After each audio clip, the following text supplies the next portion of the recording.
Studios in the heart of Lincoln, America. Yeah, maybe I'll come for a couple. Here are your hosts, Nick Sainert. I want to know what it's like to commit a crime without having to spend time in jail. And Enrique Alvarez Clary. C is for chunk. On 93.7 The Ticket and theticketfm.com.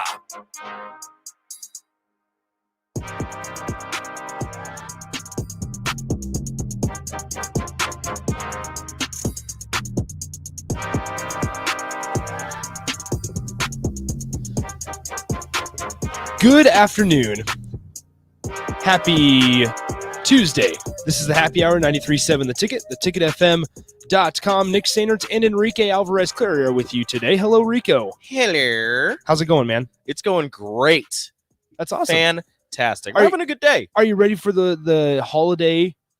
I am. Are you guys doing anything? We're going up to Orchard, spend the holiday with the in-laws. Also, shout out to my wife, Rachel. It is her birthday today. I did see that. Happy birthday, Rachel. Happy birthday, my love.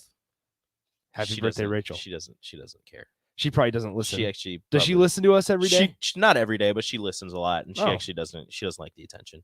But I'm going to give it to her anyways. That's all right. Happy birthday, Rachel. I want everybody to wish my wife a happy birthday. If you go to my Twitter feed, you'll find her Twitter, and I want you all to wish her a happy birthday because it'll be very hilarious. I'll ask you this on like Facebook, in and out, or it lets people know when your birthday is, right? Mm-hmm. Do you get more comments saying happy birthday, or does Rachel? Ooh.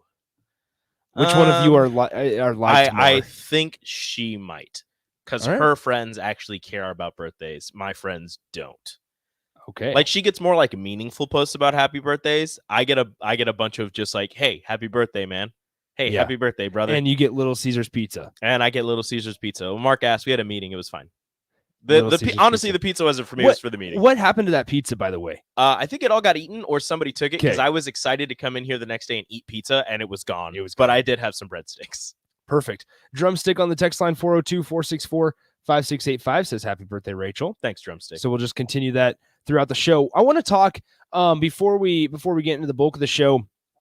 There was a mock draft that I want to just enlighten real quick. Yeah, do you? And then after that, we will talk to Jacob Padilla of Hale Varsity at 2:30 today, kind of talking a little bit. He's at the state finals, so I want to ask him about some high school football a little bit because he's there. Pierce and Columbus Lakeview play today. There's a 2:45 matchup, and then obviously the Class A title game, which you can hear right here on the ticket tonight at 7:15 p.m. between Gretna and Omaha Westside. So we'll ask him a little bit about that, but then we'll also talk about Husker basketball, maybe sprinkle in a little Husker football, and maybe an interview that has a lot of variety in it. So we'll give Jacob a run for his money in those regards. But first, I kind of want to talk about Adrian Martinez a little bit because we didn't talk about it yesterday. We talked more about Dan Mullen yesterday, which was a very good conversation. It was very weird of us. It was very interesting as well because it was the whole they fired him at 34-15 career record. Still not over that. And Jay made an interesting point yesterday on Old School. If you guys missed it, check out the podcast at theticketfm.com. Jay made a really interesting point as we put a bow on this whole thing about just a couple weeks ago, Dan Mullen had to fire a couple of his best friends who were coordinators and coaches.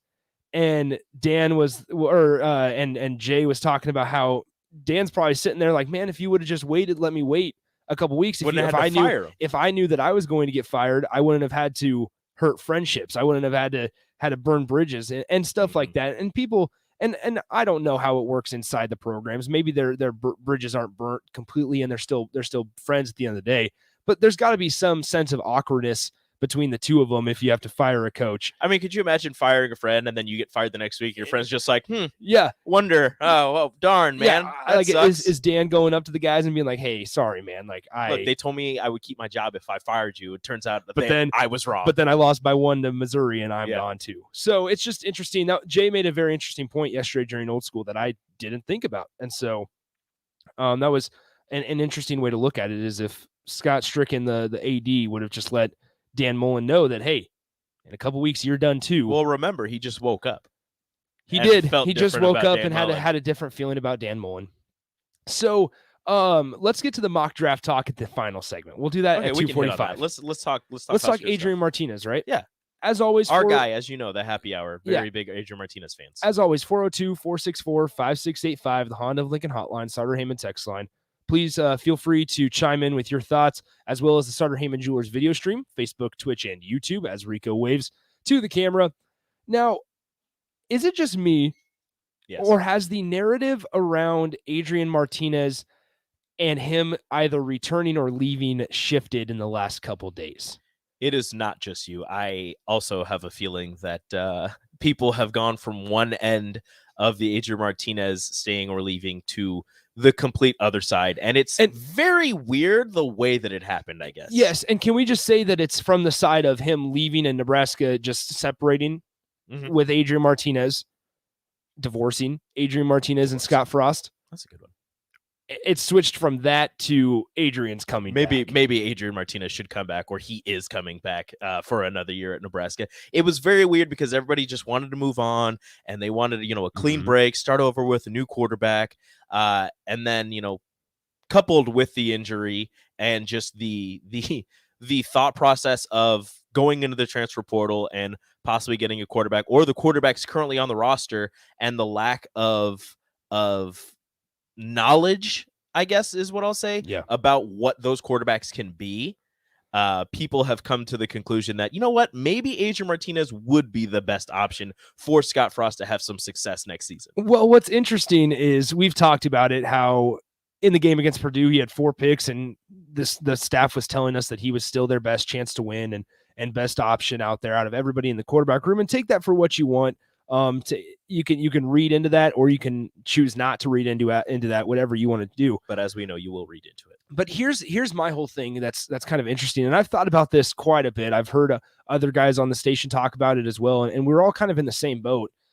But for me personally, Rico, we've talked about the whole accountability thing and Scott Frost being willing to give up some of the play calling duties and turn over the keys to the offense to whoever is the next offensive coordinator, right? Be more of a CEO type coach. Yeah. Yes.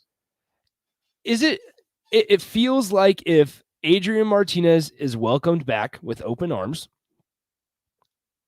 it feels like that is going against everything right from the get-go. Before we even get to next season, it feels like that's going against everything, because we talked about it last week. Okay. How if Adrian Martinez, you can say, if he comes back, you can say there's an open competition. And I still believe that even if Adrian Martinez comes back, they need to go into the portal for a guy. Mm-hmm.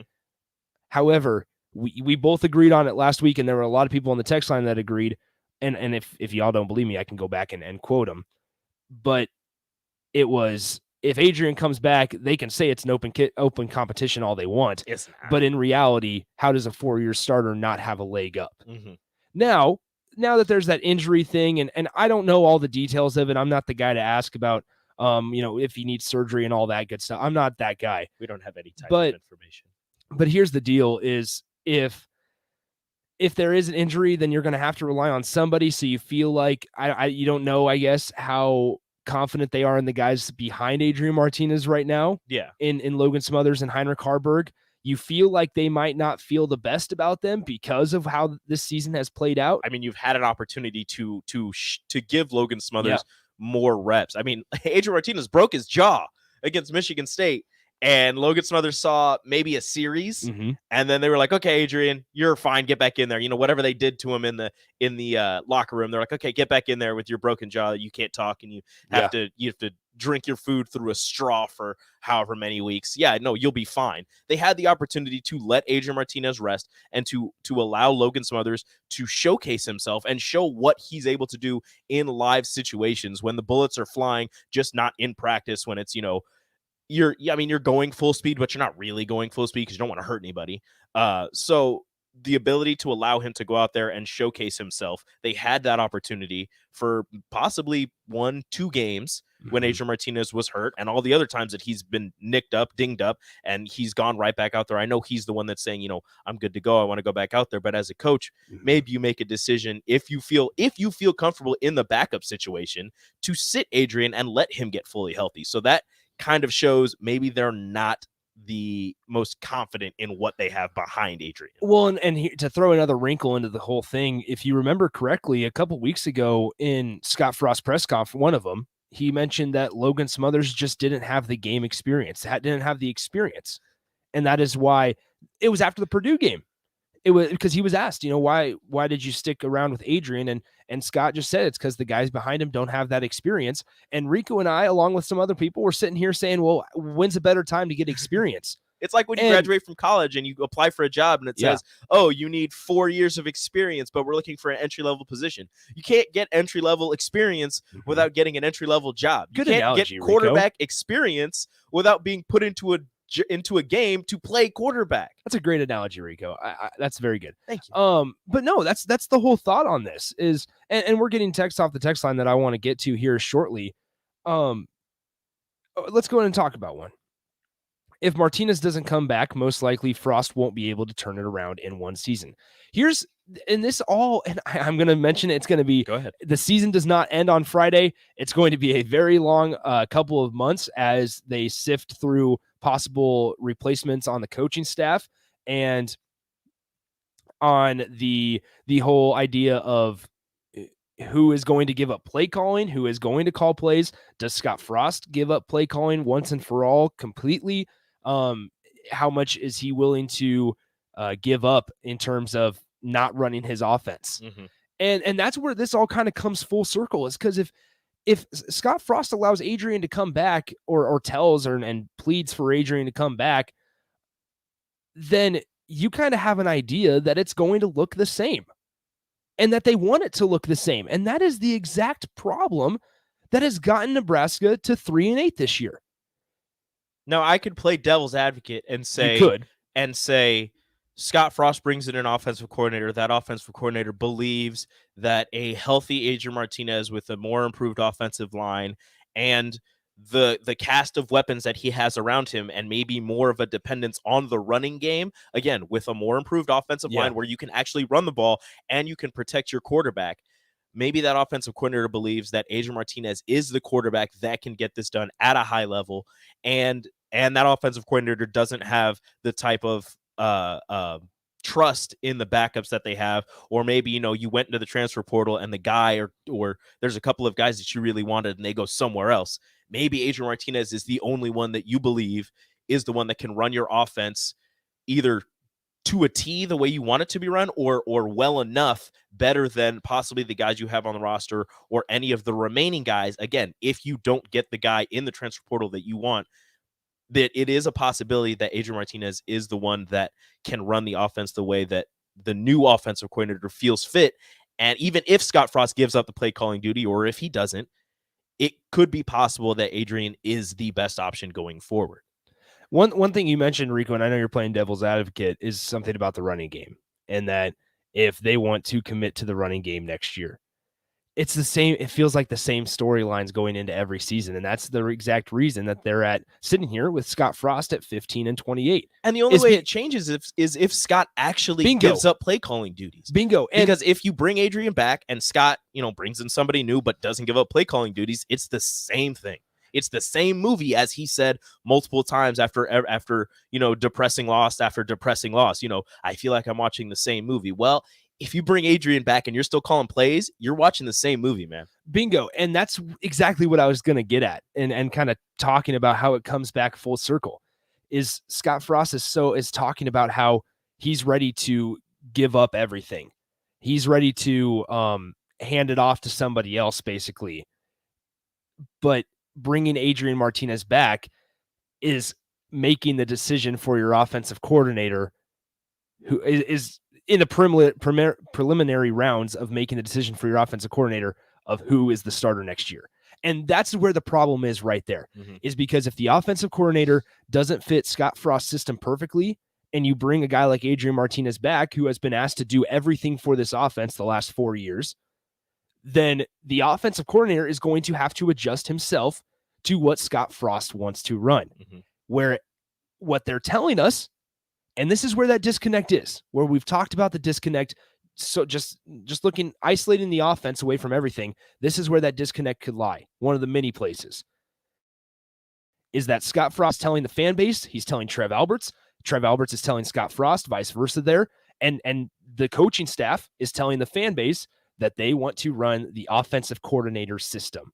They don't want Scott Frost doesn't need to be in charge of the offense as well as the head coaching duties. Mm-hmm. And Scott's already said that they don't want to change the offense too much. Yes. And so that's where it can get really, really messy if there's some overlap of Scott Frost bringing back Adrian Martinez, because then it's very, very hard to believe that they're going to be able to change this and turn this around in one season. Now, let me hit you with something else, okay? You bring an offensive coordinator, the offense changes, not too much, not too drastically, but it changes enough where it's the offensive coordinator's offense. It's not Scott Frost's offense. Scott Frost isn't calling plays. Again, this is the scenario I'm drawing out for you, okay? Scott Frost isn't calling plays. The offensive coordinator's calling the plays. The way he wants to run the offense is keeping Adrian Martinez at quarterback, but taking some of the offense off of his plate, where he doesn't have to create and do everything for this offense, where he can sit back in the pocket and make throws. Again, this is also including that the offensive line is improved. This is a lot of ifs. Yeah. But the offensive line is improved. The offensive coordinator is calling his plays. He wants Adrian Martinez to be the quarterback because he loves his elusiveness. He loves the way that he can create more time in the pocket, but he's asking Adrian Martinez to do what maybe a CJ Stroud is doing, where you can run. You have the ability to run. You are a really good athlete, but we don't want you running unless it is literally the last option you have. Well, we want you to sit there. We want you to make throws on the run. We want you to do this, but more importantly, we want you to take care of the ball. And that's going to be his main problem is fixing the turnover issue that he has. But if the offensive coordinator believes that Adrian is the perfect fit for what he wants to run, the only difference is taking taking more of the offense off of Adrian's plate and allowing him to just play quarterback and not play, Nebraska's offense. It could work. But that's a lot of ifs. The offensive line has to be improved. Adrian Martinez has to be willing to do that and has to be not has to be, but not like work, but he has to not turn over the ball as much, I guess is what I'm trying to say. Yeah, be disciplined. That's the word I was looking for. And once again, we're going to say it again. We've said it before, and here it is. It all requires Scott Frost backing away like he wants to. Once again, it goes back to the whole thing of why this isn't working. It's not an effort thing. I'm not saying that Scott Frost doesn't understand or want to back off. It's just the fact that there's a good option, or there's a good chance that Scott Frost is obsessed with Nebraska football, and there's no doubt. And that's not necessarily a bad thing, but in the way that he's approaching it may be the problem. I know that might sound very confusing, but he could be obsessed with Nebraska football. And that, once again, it's not the effort thing that it is. It's the way that he handles all of his responsibilities, is that he wants his fingerprints all over it. And there's no doubt in my mind that he understands that he needs to take a step back. Like everything he's saying, I'm not disagreeing with that. I'm not thinking that he's just lying to us.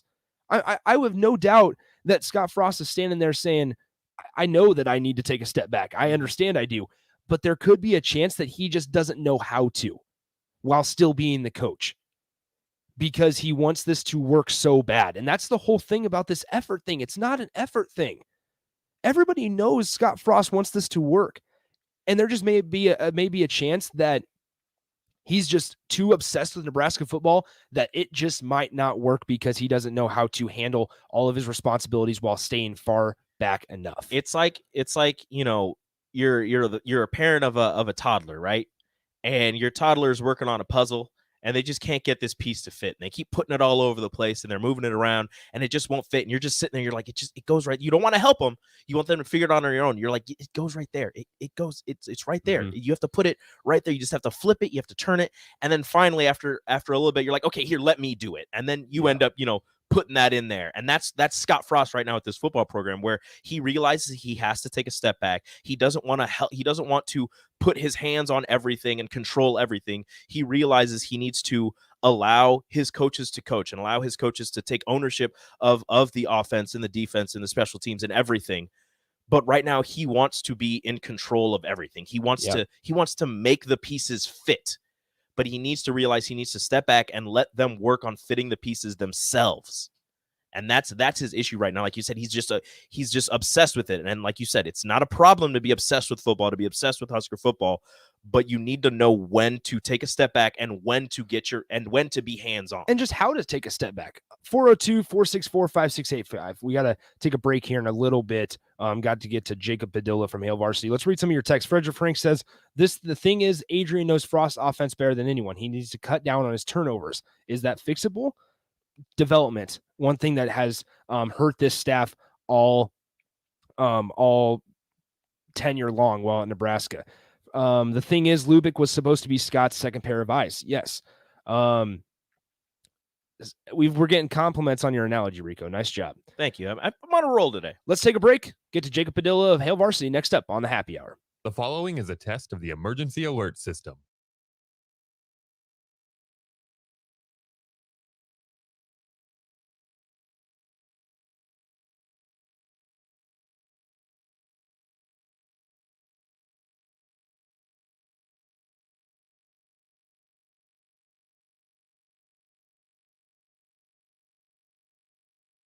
Follow Nick and Enrique on Twitter at Nick_Sainert and at Radio Rico AC. More of Happy Hour is next on 93.7 The Ticket and theticketfm.com. I was in the middle of the Atlantic Ocean when it happened. There was a sudden jolt and our submarine crashed on the seafloor. We were in total darkness.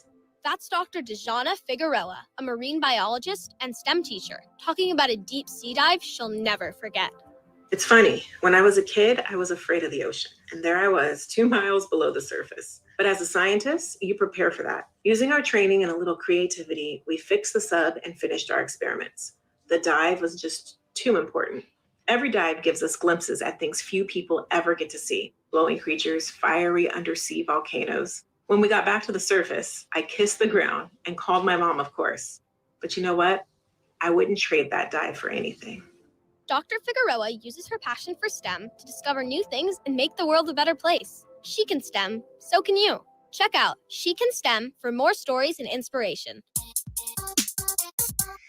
A message from the Ad Council. Sartor Heyman Jewelers says let it snow because a white New Year's Eve could mean free jewelry. Shop from November 24th to December 24th, and if it snows 3 inches or more on New Year's Eve, your purchase is free. Holiday savings throughout the store. 36 months interest-free financing with approved credit. And remember, shop from November 24th to December 24th, and if it snows 3 inches or more on New Year's Eve, your purchase is free. Sartor Heyman Jewelers, a Nebraska tradition since 1905. 93.7 The Ticket, Fox, KFXL weather. Sponsored by John Henry's Plumbing, Heating, and Air Conditioning.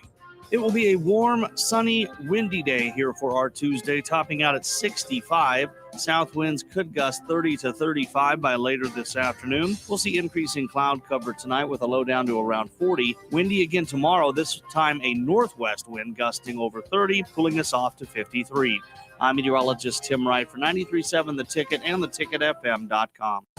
Your home should not be a zoo to unwelcomed animals. Let the experts at Bats to Rats take care of those problems. Dane has been a leader in wildlife and pest management and prevention in Lincoln and the surrounding area for 15 years. He can help you get rid of bats, rodents, and anything else. Whether it's residential or commercial buildings, schools, apartments, or churches, they're always a phone call away. Call today at 402-310-0904 or visit batsterats.com. Bats to Rats Wildlife Control and Prevention.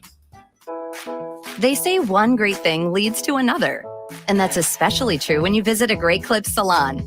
When you sit down for a haircut with the skilled and friendly stylist at one of our thousands of convenient Great Clips locations, they'll not only make your hair look great, they'll make you feel great too. And that's something you can't help but share with the world.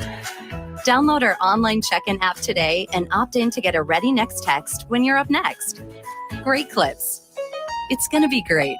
Lincoln's mega liquidation store is here. Wholesale Logistics is now open on West O Street as a bin store with tons of liquidation pallets, appliances, mattresses, furniture, and more. Brand new mattresses 30 to 60% off retail with well-known brands. New furniture also 30 to 60% off retail value. Brand new LG scratch and dent appliances 35 to 40% off retail. Wholesale Logistics purchases truckloads of smaller items from major retailers and throws them into bins, with everything starting at just $8. Get to Wholesale Logistics, open each Friday to Tuesday from 10 a.m. to 7 p.m. at 2811 West O Street. And now, story time from the world of Yum.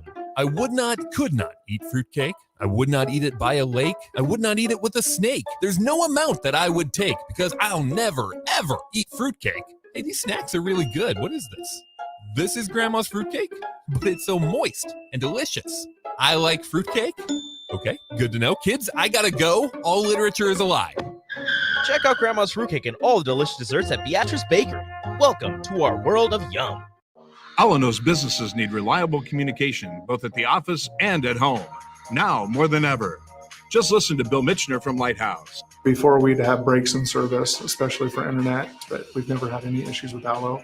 It's always been there and available when we needed it.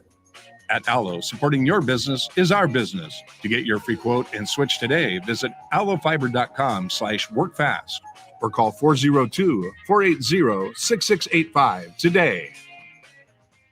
Hey, buying a used vehicle sucks, and the biggest problem is who can you trust? Hey, this is Carl from Price Right Auto out here at West O Street in Lincoln. Here's what customers have told us they want from us. They want transparent pricing with no games. We have all of our pricing on our website, plus a Carfax report. We don't want to buy a lemon. We include a 3-month warranty on all of our vehicles. We don't want to play games. Just make it simple. You saw that with non-commissioned salespeople. Can you trust us? Just check out our Google reviews. Again, this is Carl from Price Right Auto in West O. Check us out at pricerightauto.com. You're listening to the Happy Hour with Nick Sainert and Enrique Alvarez Clary on 93.7 The Ticket and theticketfm.com.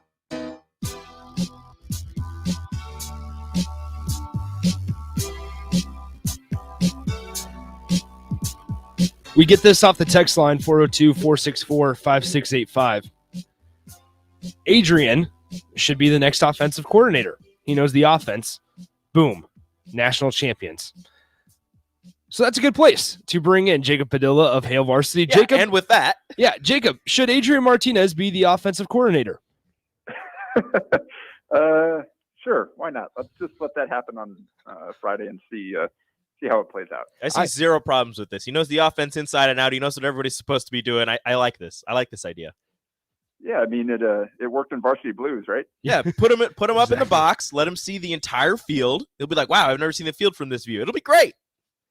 Yeah, he'll be saying, "Now I know what Coach Verduzco was looking at." Or no, Coach whoever was up in the box, not Verduzco. He went to the field. Coach All right, Lubick. We are joined by Jacob Padilla of Hale Varsity, as we will be every Tuesday. Jacob, I want to start out with some high school football because I know you're at Memorial Stadium.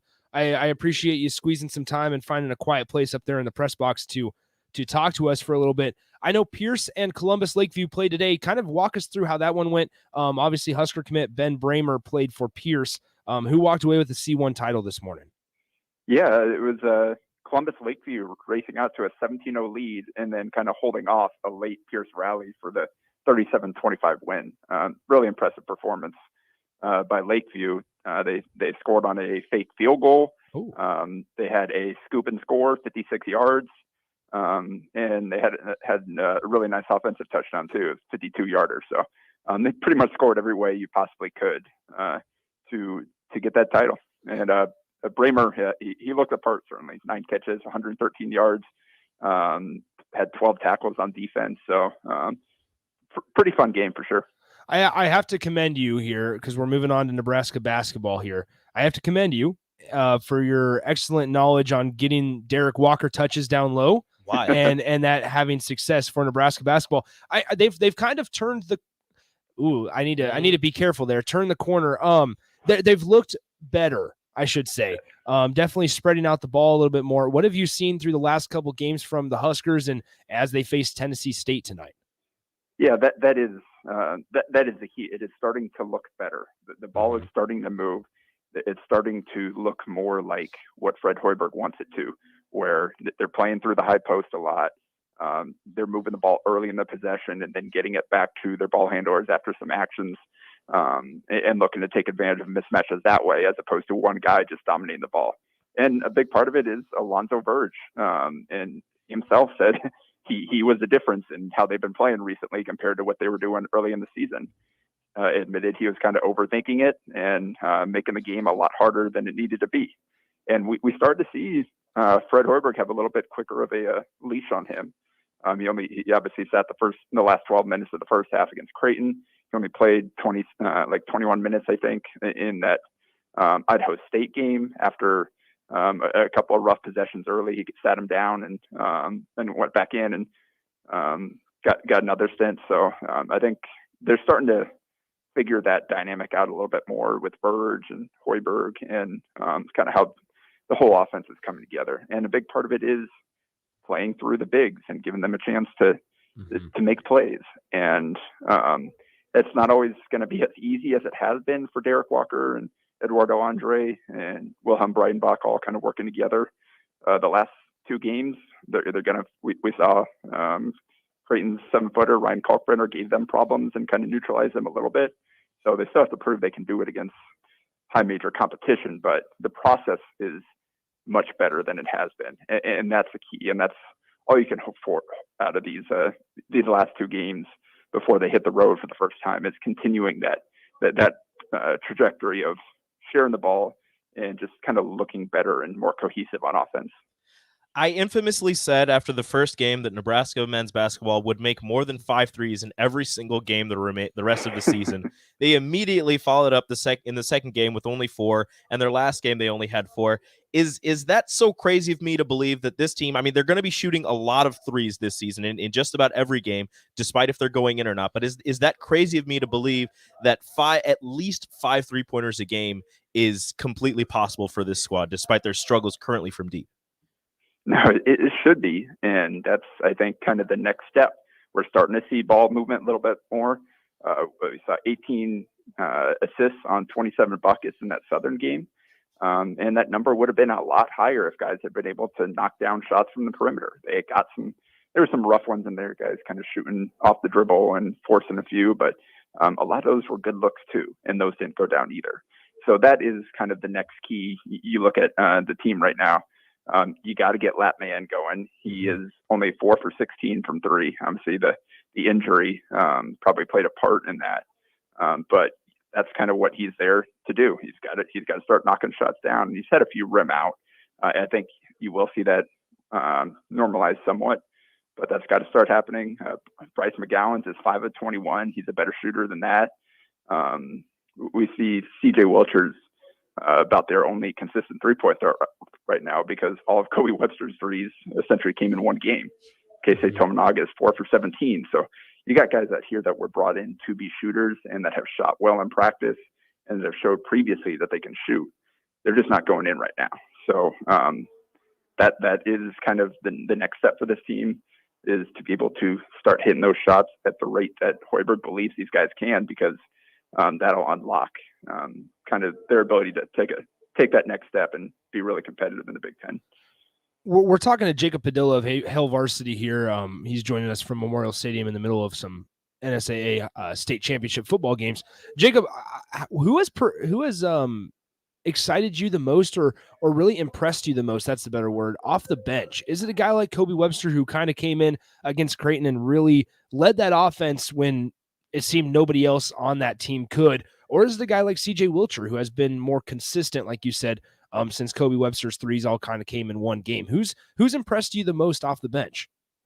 Yeah, it's been a little bit of a mix. Like different guys have played well at different times. I thought Kobe Webster really looked focused on kind of being that point guard more so than being the scorer that he was in the previous game. He came out, didn't shoot very much, but he has I think he had like 5 assists early on in that game. So showed that he could distribute the ball a little bit. CJ Wilcher is, I think that part of that is the reasoning for the Keon Edwards replacing Trey McGowan's in the starting lineup, because Edwards hasn't really contributed much, and he's played limited minutes, but that could have been just a move like, all right, I'd like to keep CJ in this role off the bench, so we're just going to put a bigger guy in there that given some rebounding and some length in that starting lineup, and then play Wilcher kind of starters minutes off the bench.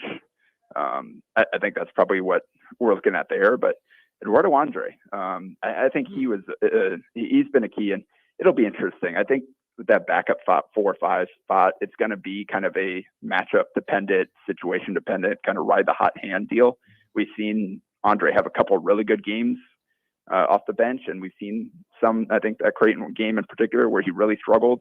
There's another one he didn't really do much in when he got a chance to. So I don't know that he's going to be a guy that's going to come in and change games off the bench every single time, but his length, his ability to impact shots around the basket defensively, and then to be able to finish on the other end.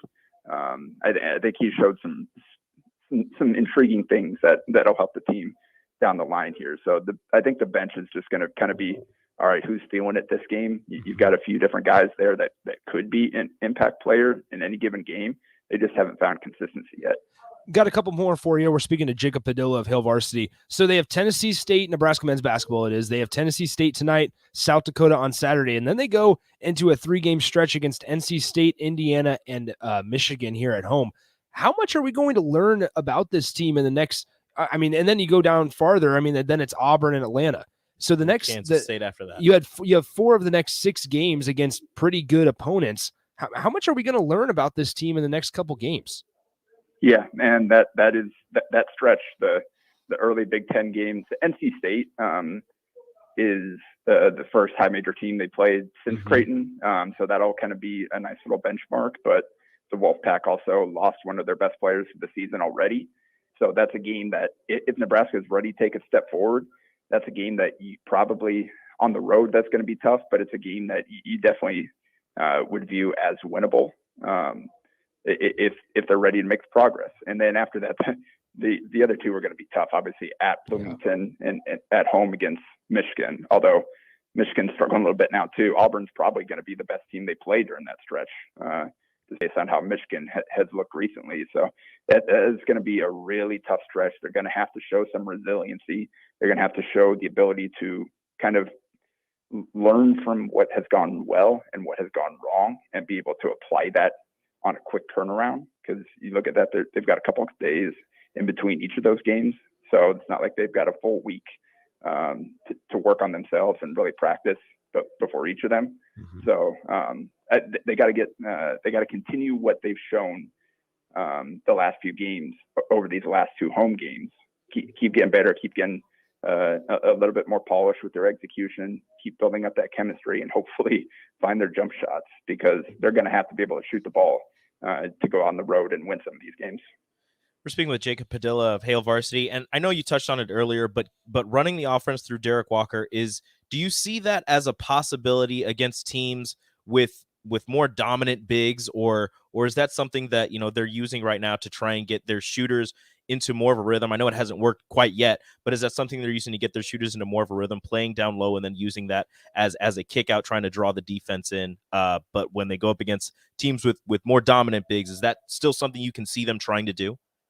Yeah, he's probably not going to be scoring double digits against a lot of the Big Ten teams, but you can still run the offense through him. It doesn't always have to be him shooting the ball. He's a guy that can make those plays out of the high post or a low post touch, then skip past it to an open shooter, plays like that. So the key is to keep him involved. It doesn't always necessarily have to be getting him buckets on every possession. He had 3 assists in that last game, 3 assists in the Creighton game. I think 3 of those at least went to Bryce McGowan's on cuts to the rim. So it's plays like that he's capable of making, and that adds an extra dimension to their offense, as opposed to just guys trying to make plays off the dribble. So it's going to be important whether he has 6 points in a game, whether he has 16 points in a game, to keep him involved, to get him his touches on the low block, on the high block, and to keep playing off of him, because otherwise Nebraska's offense can tend to get pretty predictable with that pick and roll ball handler trying to make too much happen by himself. Awesome stuff, Jacob. We appreciate the time as always. I know the C2 matchup between Norfolk Catholic and Archbishop Bergen is about to begin, so we'll let you go. Appreciate the time as always. We'll talk to you next Tuesday. All right. Talk to you guys next week. That is Jacob Padilla of Hale Varsity. Appreciate his time as always, talking about some Husker hoops. All right, let's take our final timeout. Let's continue the Adrian Martinez discussion on the other side. We have a lot of your texts that I still want to get to, so we'll do all that and talk about a little bit of mock draft action in the NBA up next on the Happy Hour. Download our app by searching 93.7 The Ticket in your app store to stay in touch and listen all day long wherever you are. More of the Happy Hour is next on 93.7 The Ticket and theticketfm.com. And now, story time from the world of Yum. I could not eat fruitcake. I would not eat it by a lake. I would not eat it with a snake. There's no amount that I would take because I'll never, ever eat fruitcake. Hey, these snacks are really good. What is this? This is Grandma's fruitcake, but it's so moist and delicious. I like fruitcake. Okay, good to know. Kids, I gotta go. All literature is a lie. Check out Grandma's fruitcake and all the delicious desserts at Beatrice Bakery.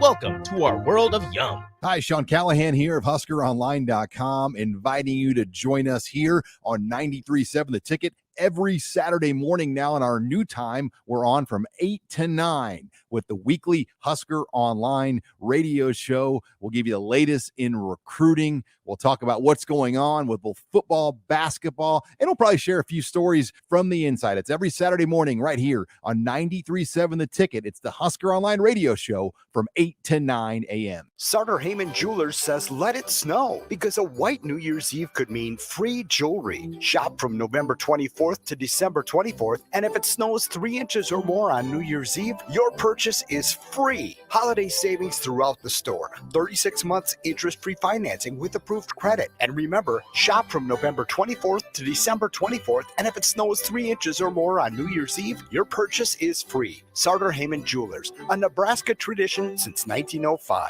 The Mercado by Certified Piedmontese Beef is Lincoln's newest full-service butcher shop, offering premium fresh-cut steaks and house-made sausages daily from 8 a.m. to 8 p.m. They exclusively carry certified Piedmontese beef raised right here in Nebraska. When shopping at the Mercado, you're not only supporting local, but also enjoying the official beef of Nebraska athletics. With prime-grade tenderness and unparalleled nutritionals, your backyard barbecue is about to get a serious upgrade. Stop into the Mercado today, located off 84th and Havelock in Lincoln. Allo knows businesses need reliable communication, both at the office and at home. Now more than ever. Just listen to Bill Mitchner from Lighthouse. Before we'd have breaks in service, especially for internet, but we've never had any issues with Allo. It's always been there and available when we needed it. At Allo, supporting your business is our business. To get your free quote and switch today, visit allofiber.com/workfast or call 402-480-6685 today. Your home is your empire. Protect it with Empire Fence. Get a free instant quote with the online estimating tool at empire-fence.com. See an upfront estimate with no hidden fees.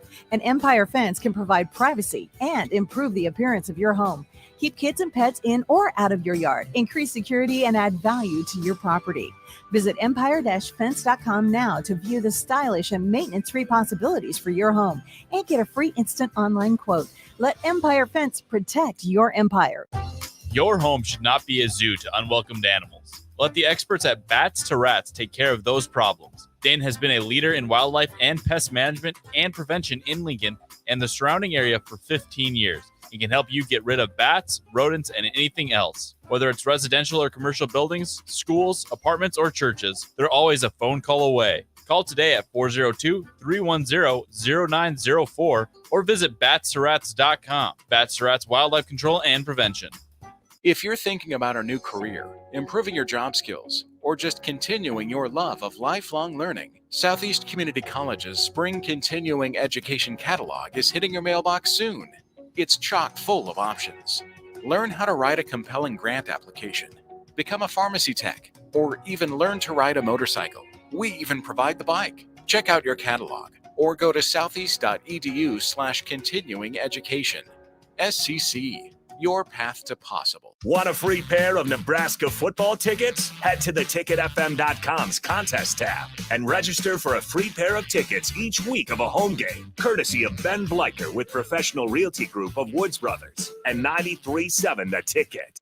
Back to the Happy Hour with Nick Sainert and Enrique Alvarez Clary on 93.7 The Ticket and theticketfm.com.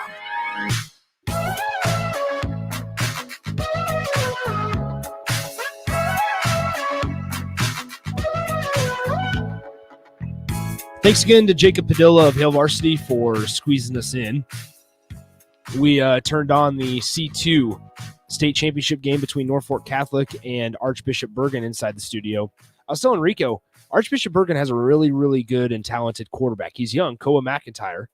Oh, I know about Koa McIntyre. Yeah, so he's talked about Koa last year. He's pretty fun to watch. So I'm excited to. My man's going to Wyoming. He made Rico's roll call a lot. Watch through the screen here. Norfolk Catholic, I believe, is the number 1 seed, while Bergen is the 2 seed. Maybe don't quote me on that.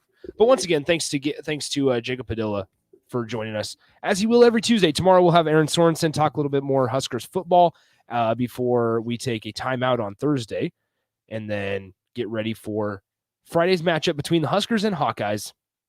So, Rico, they say this on the text line, 402-464-5685. Get your final thoughts in. We'll stick around for a little bit longer, and then one-on-one with DP follows us as usual. Mm-hmm.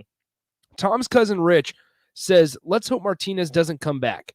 Get somebody with 75% of the ability and more consistency, and they are going to win more games. Now, there's something to that. I agree and I disagree. Exactly, and I don't want to overlook the idea that Scott Frost's offense is extremely quarterback-centric and asks Adrian to do a lot.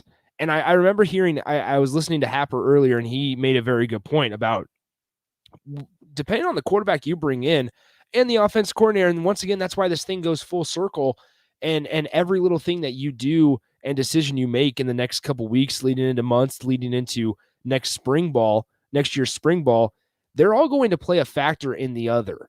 And the way that I mean that is if Scott Frost brings Adrian back and they try to ask him to do less, there's going to be a part of Adrian that feels like he wants to do more, or vice versa, where a quarterback they'll ask him to do even more because the running game isn't working again, or the offensive line isn't performing at a high level once again.